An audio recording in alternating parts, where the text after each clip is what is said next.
So ఇది కొంచెం serious question అండి. అంటే ఇది మీకు తెలిసే ఉంటుంది. విరాటపాలెం అది అది ఒక వెబ్ సిరీస్ వచ్చింది. తర్వాత ఇది ఒక వెబ్ సిరీస్ వచ్చింది. అందులో లీడ్ రోల్ కూడా కానిస్టేబుల్ తను చేశారు అని చెప్పేసి.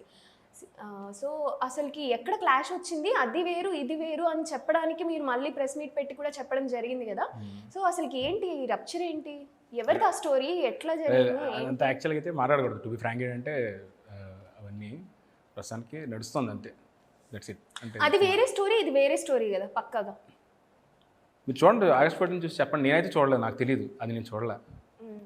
ఏదో ఒక కన్క్లూజన్ అంటే చాలా రప్చర్ అయితే జరిగిన విషయం మీకు తెలిసింది ఉంటుంది. అవును మరి. ఇప్పుడు పోస్టర్స్ చూసినా, కనకం అలా మాట్లాడే తీరు చూసినా, ఆ గెటప్ చూసినా అదంతా కూడా మాకు వేరే యాక్టర్ ఈ టైప్లో చేశారు అనేది క్లియర్గా కనిపించేస్తుంది. సో అది కాదు అని చెప్పడానికి మీరు ఏమి ఎలిమెంట్స్ ఉన్నాయి దీంట్లో అని. అదే అన్న, మీరు ఆగస్ట్ 14 చూసారంటే కనుక మీకే క్లారిటీ వస్తుంది. నేనైతే చూడలే, మీరు చెప్పిన సోకాల్డ్ అయితే నేను చూడలే. ఇదైతే డెఫినెట్లీ ద బెస్ట్ ఎక్స్పీరియన్స్ అయితే మీ అందరూ ఫీల్ అవుతారు. అదైతే నేను చెప్పగలను స్ట్రాంగ్గా.